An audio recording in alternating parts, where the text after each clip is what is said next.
मेरी संगत का गुरु जी कृपा सत्संग में बहुत बहुत स्वागत है। संगत जी, आज है जी दूसरा नवरात्रा और आप सबको नवरात्रों की शुभ नवरात्रों की बहुत बहुत बहुत बहुत शुभकामनाएं। आइए स्टार्ट करते हैं। आज नवरात्रों में शिव पुराण का पाठ जरूर सुनिए और पूरा सुनने की कोशिश कीजिए। आइए देखते हैं गुरु जी हमारा किस तरह से कल्याण करते हैं। उससे पहले हम आपसे गुरु जी से आज्ञा ले लेते हैं। ओम नमः शिवाय। शिव जी सदा सहाय। ओम नमः शिवाय। गुरु जी सदा सहाय। कोटि कोटि प्रणाम गुरु जी। अनंतम शुक्राना। परम धर्म का प्रतिपादन शैवागम के अनुसार पाशुपत ज्ञान तथा उसके साधनों का वर्णन। ऋषियों ने पूछा, वायुदेव, वह कौन सा श्रेष्ठ अनुष्ठान है जो मोक्ष स्वरूप ज्ञान को अपरोक्ष पर कर देता है? उसको और उसके साधनों को आज आप हमें बताने की कृपा करें। वायु देवता ने कहा, भगवान शिव का बताया हुआ जो परम धर्म है उसी को श्रेष्ठ अनुष्ठान कहा गया है। उसके सिद्ध होने पर साक्षात मोक्षदायक शिव अपरोक्ष हो जाते हैं। वह परम धर्म पांचों पर्वों के कारण क्रमशः 5 प्रकार का जानना चाहिए। उन पर्वों के नाम है क्रिया, तप, जप, ध्यान और ज्ञान। ये उत्तरोत्तर श्रेष्ठ है। उन उत्कृष्ट साधनों से सिद्ध हुआ धर्म परम धर्म माना गया है, जहाँ प्रोक्ष ज्ञान होकर मोक्षदायक होता है। वैदिक धर्म 2 प्रकार के बताए गए हैं, परम और अपरम। धर्म शब्द से प्रतिपाद्य अर्थ में हमारे लिए श्रुति ही प्रमाण है। योग परिमंत जो परम धर्म है वह श्रुतियों की शिरोभूत उपनिषद में वर्णित है, और जो अपरम धर्म है वह उसकी उपेक्षा नीचे श्रुति के मुख भाग से अर्थात संहिता मंत्रों द्वारा प्रतिपादित हुआ है, जिसमें पशु यानी बद्ध जीवों का अधिकार नहीं है। वे वेदांत वर्णित धर्म परम धर्म माना गया है। उसमें भिन्न जो यज्ञ यज्ञादि हैं उसमें सबका अधिकार होने से वह साधारण या अपरम धर्म कहलाता है। जो अपरम धर्म है वही परम धर्म का साधन है। धर्मशास्त्र आदि के द्वारा उसका सम्यक रूप से विस्तार पूर्वक सांगोपांग निरूपण हुआ है। ओम नमः शिवाय। भगवान शिव के द्वारा प्रतिपादित जो परम धर्म है उसी का नाम श्रेष्ठ अनुष्ठान है। इतिहास और पुराणों द्वारा उसका किसी प्रकार विस्तार हुआ है, परंतु शैव शास्त्रों द्वारा उसके विस्तार का सांगोपांग निरूपण किया गया है। वही उसके स्वरूप का सम्यक रूप से प्रतिपादन हुआ है। साथ ही उसके संस्कार और अधिकार भी सम्यक रूप से विस्तार पूर्वक बताए गए हैं। शैव आगम के 2 भेद हैं, श्रोत और अश्रोत। जो श्रुति के सार तत्व से संपन्न है वह श्रोत है, और जो स्वतंत्र है वह अश्रोत माना गया है। स्वतंत्र शैवागम पहले 10 प्रकार का था, फिर 18 प्रकार का हुआ। वह कायिका आदि संज्ञाओं से सिद्ध होकर सिद्धांत नाम धारण करता है। श्रुति सारमय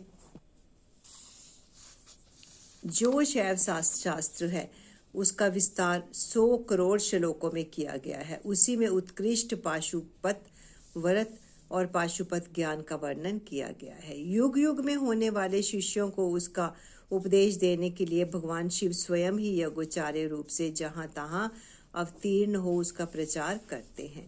इस शैव शास्त्र को संक्षिप्त करके उसके सिद्धांत का प्रवचन करने वाले मुख्यतः 4 महर्षि हैं, रुरु, दधीच, अगस्त्य और महायशस्वी उपमन्यु।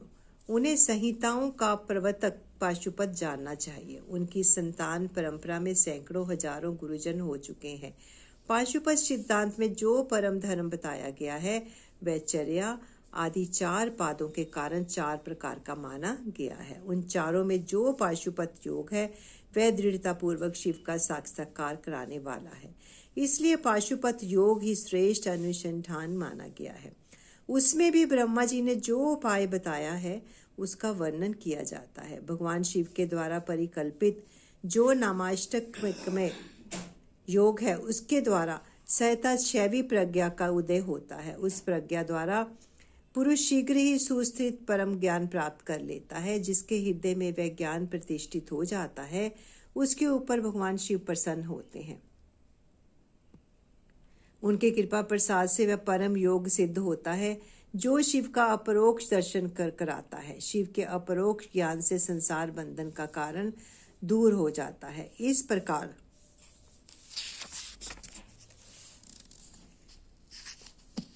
संसार से मुक्त हुआ पुरुष शिव के समान हो जाता है। वह ब्रह्मा जी का बताया हुआ उपाय है, उसी का पृथक वर्णन करते हैं।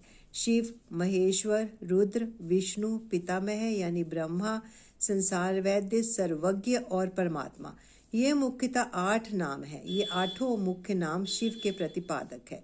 इनमें से आदि 5 क्रमशः शांतिता आदि 5 कलाओं से संबंध रखते हैं और उन 5 उपाधियों को ग्रहण करने से शिव सदाशिव आदि के बोधक होते हैं। उपाधि की निवृत्ति होने पर इन भेदों की निवृत्ति हो जाती है। वह पद ही नित्य है, किंतु उस पद पर प्रतिष्ठित होने वाले अनित्य कहे गए हैं। पदों का परिवर्तन होने पर पद वाले पुरुष मुक्त हो जाते हैं। परिवर्तन के अनंतर पुनः दूसरी आत्माओं को उस पद की प्राप्ति बताई जाती है और उन्हीं के आदि 5 नाम नियत होते हैं।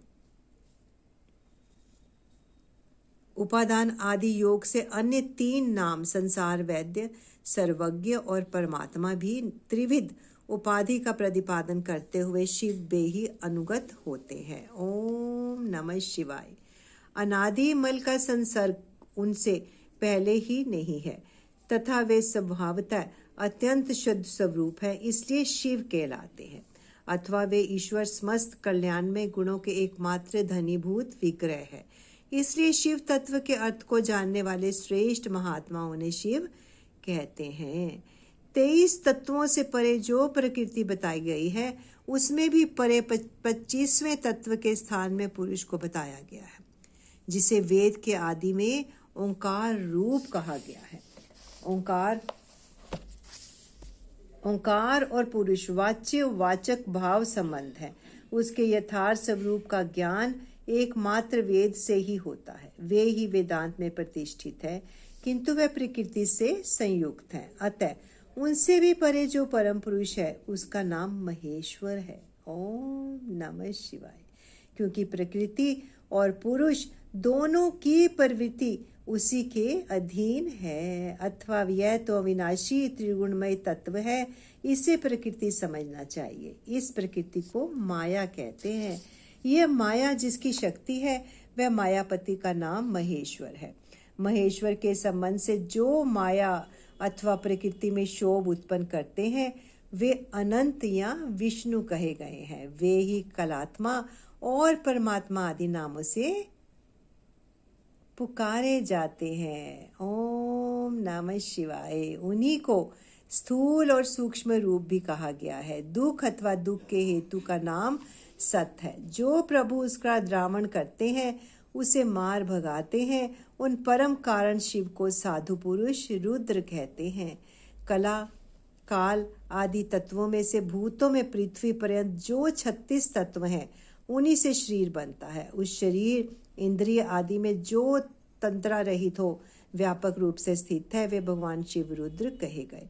जगत के पिता रूप जो मूर्त आत्मा है उन सब के पिता के रूप में भगवान शिव विराजमान है, इसलिए वे पितामह कहे गए हैं। जैसे रोगों के निदान को जानने वाला वैद्य तदनुकूल उपायों और दवाओं से रोग को दूर कर देता है, उसी तरह ईश्वर लय योग आदि अधिकार से सदा जड़ मूल सहित संसार रोग की निवृत्ति करते हैं। अतः संपूर्ण तत्वों के ज्ञाता विद्वान उन्हें संसार वैद्य कहते हैं। 10 विषयों के ज्ञान के लिए 10 इंद्रियों के होते हुए भी जीव तीनों कालों में होने वाले स्थूल सूक्ष्म पदार्थों को पूर्ण रूप से नहीं जानते, क्योंकि माया ने ही उन्हें मल से आवृत कर दिया है। परंतु भगवान सदाशिव संपूर्ण विषयों के ज्ञान के साधनभूत इंद्रिय आदि के ना होने पर भी जो वस्तु जिस रूप में स्थित है उसे उसी रूप में ठीक ठीक जानते हैं। इसीलिए वे सर्वज्ञ कहलाते हैं। जो इन सभी उत्तम गुणों से नित्य संयुक्त होने के कारण सबके आत्मा है, जिनके लिए अपने से अतिरिक्त किसी दूसरी आत्मा की सत्ता नहीं है, वे भगवान शिव स्वयं ही परमात्मा है। ओम नमः शिवाय। आचार्य की कृपा से इन 8 नामों का अर्थ सहित उपदेश पाकर शिव आदि 5 नामों द्वारा निवृत्ति आदि 5 कलाओं की ग्रंथि क्रमशः छेदन और गुण के अनुसार शोधन करके गुणित उद्धातयुक्त और अनिरुद्ध प्राणों द्वारा हृदय कंठ तालु भूमध्य और ब्रह्मरंध्र से युक्त पुर्यष्टक का भेदन करके सुषुम्ना नाड़ी द्वारा अपने आत्मा को सहस्त्रनार चक्र के भीतर ले जाएं। उसका शुभ्र वर्ण वह तरुण सूर्य के सदृश रक्त वर्ण केसर के द्वारा रंजित और अधोमुख है। उसके 50 दलों में स्थित अ से लेकर श तक सब बिंदु अक्षर कणिका के बीच में गोलाकार चंद्रमंडल है। वह चंद्रमंडल छत्राकार में स्थित है। उसके एक ऊर्ध्वमुख 12 दल कमल को आवृत कर रखा है। उस कमल की कर्णिका में विद्युत सदृश अकथादि त्रिकोण यंत्र है। उस यंत्र के चारों ओर सुधा सागर होने के कारण वह मणिद्वीप के आकार का हो गया है। उस द्वीप के मध्य भाग में मणिपीठ है। उसके बीच में नाद बिंदु के ऊपर हंस पीठ है। उस पर परम शिव विराजमान है। उक्त चंद्रमंडल के ऊपर शिव के तेज में अपने आत्मा को संयुक्त करें। इस प्रकार जीव को शिव में लीन करके सात अमृत वर्षा के द्वारा अपने शरीर के अभिषिक्त होने की भावना करें। तत्पश्चात अमृत में विग्रह वाले अपने आत्मा को ब्रह्मरध्र से उतारकर हृदय में 12 दल कमल के भीतर स्थित चंद्रमा से परे श्वेत कमल पर अर्धनारीश्वर रूप में विराजमान मनोहर आकृति वाले निर्मल देव भक्त वत्सल महादेव शंकर का चिंतन करें। ओम नमः शिवाय। उनकी अंग कांति शुद्ध स्फटिक मणि के समान उज्जवल है। वे शीतल प्रभा से युक्त और प्रसन्न है। इस प्रकार मन ही मन ध्यान करके शांत हुआ मनुष्य शिव के 8 नामों द्वारा ही भाव में पुष्पों से उनकी पूजा करे। पूजन के अंत में पुनः प्राणायाम करके चित्त को भली भांति एकाग्र रखते हुए शिव नामाष्टक का जप करे। फिर भावना द्वारा नाभि में 8 आहुतियों का हवन करके पूर्णाहुति एवं नमस्कार पूर्वक 8 फूल चढ़ाकर अंतिम अर्चना पूरी करके चुल्लू में लिए हुए जल की भांति अपने आप को शिव के चरणों में समर्पित कर दे। इस प्रकार करने से शीघ्र ही मंगलमय पाशुपत ज्ञान की प्राप्ति हो जाती है और साधक उस ज्ञान की सुस्थिरता पा लेता है। साथ ही वह परम उत्तम पाशुपत व्रत एवं परम योग को पाकर मुक्त हो जाता है। इसमें संशय नहीं है। अध्याय 32 की समाप्ति। आइए संगत जी गुरु जी से यहाँ विराम करने की आज्ञा चाहते हैं।